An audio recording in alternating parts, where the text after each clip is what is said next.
Students at North Carolina A&T are honoring the untold stories of those laid to rest at the historic Triad Cemetery, some buried for generations without recognition. Our Joshua Davis is in Greensboro with how these students are helping reconnect a community with its roots. The next time you pass by Maplewood Cemetery, you're likely to notice these benches around the property, inviting you to sit and reflect on the deep history that rests on this sacred ground.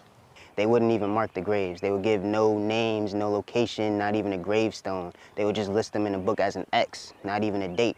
Maplewood Cemetery was established in 1918 as a burial ground for black families during Jim Crow. But of the 13,000 graves here, not all of them are marked, which is where students of landscape architecture at North Carolina A&T University have stepped in.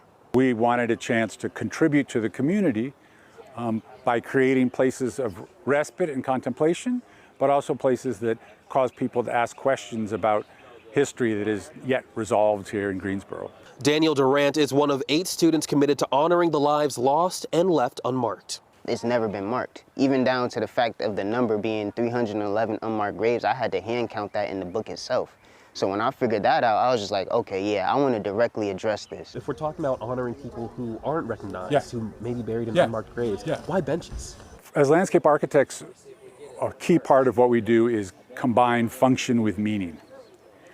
So while it's okay sometimes to use words and symbols, really we want to create forms, objects, and spaces that bring forth stories. And every single one of those stories matters. It's always about that balance. It's always combining community, history, culture with the environment, and this is one of the ways that we did it.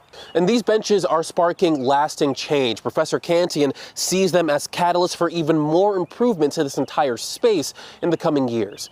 In Greensboro, I'm Joshua Davis for WXII 12 News.